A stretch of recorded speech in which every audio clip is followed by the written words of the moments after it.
Hello, today we're talking about A Holly Jolly Ever After by Julie Murphy and Sierra Simone. Let's go.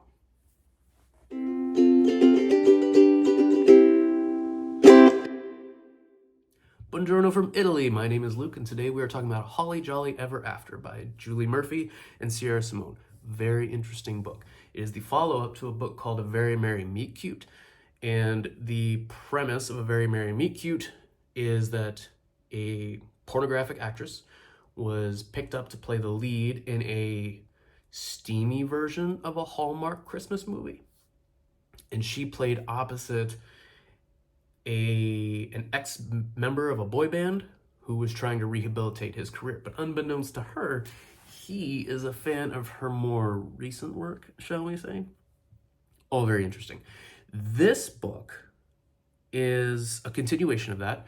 Now that the first steamy Hallmark movie was a success, the Hallmark-ish channel is saying, yeah, we'll have this whole programming slot dedicated to this after dark kind of programming. So they hired another member of the boy band who was not the smoldering lead, nor was he the bad boy. He was the funny one. He was the bigger one. He was not the desirable one. And he will be playing alongside we'll call her a good girl, right?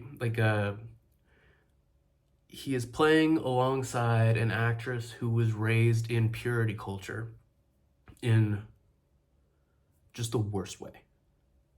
But because of how she was raised, she's not really familiar with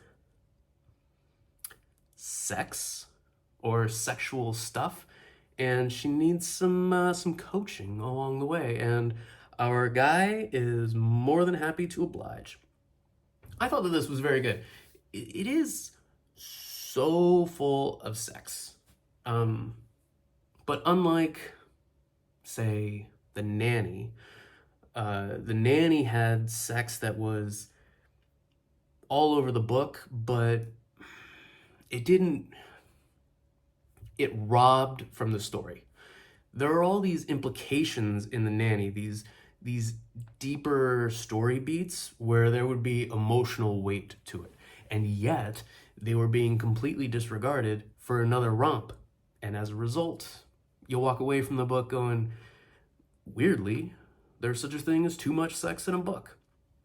With this book, not only does the sex make sense as it is like a homework or research, but when the story shifts to more serious matters or matters with more emotional gravity, it focuses on that.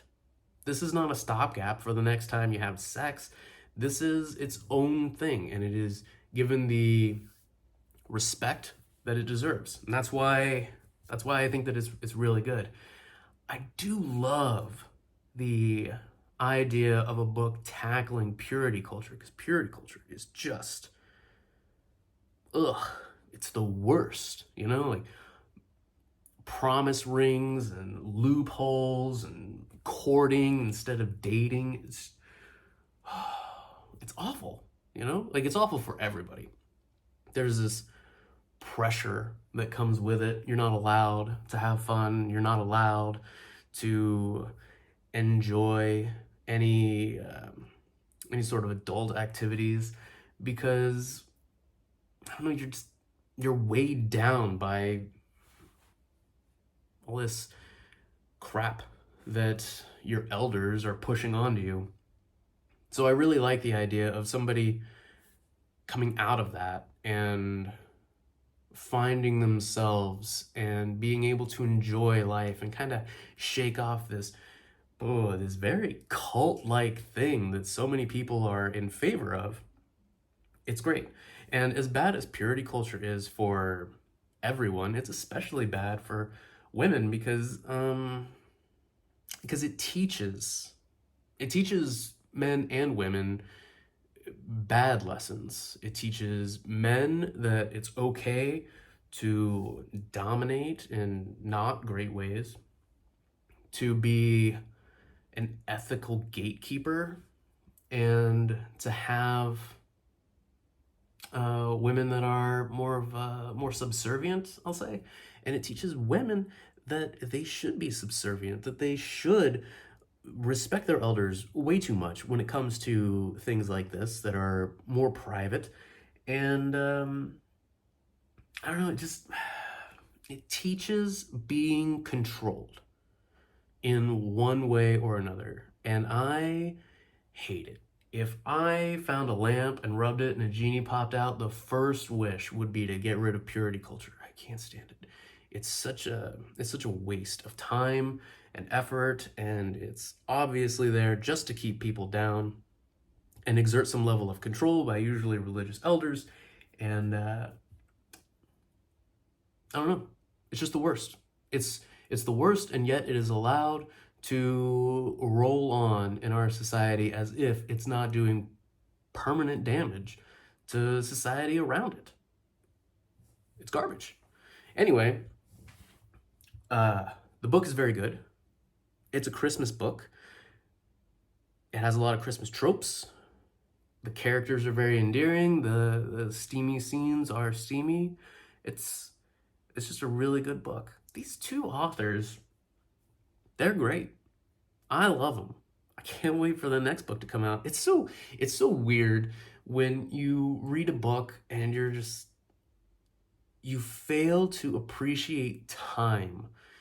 When I got done with this book, I wanted the next one.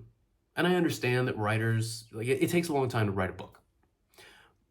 But I still want it.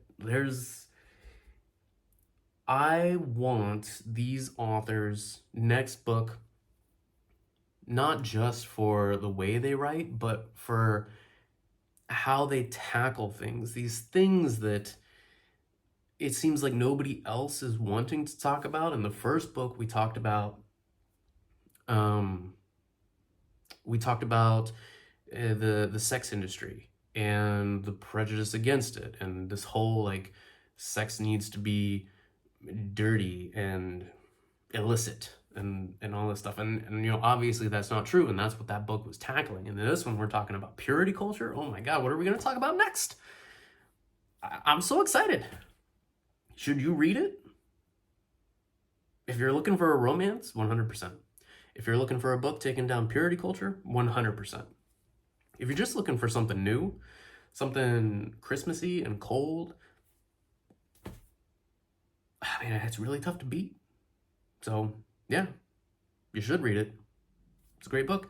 Go out and get it. Read it. Devour it. Let me know in the comments what you think about it, because I want to know. As popular as these books are, you still feel like they're kind of underrated. So the more people that read them, the better. And I want to know your takes on them. So that's all I got for this book. I hope you read it. And until next time, goodbye.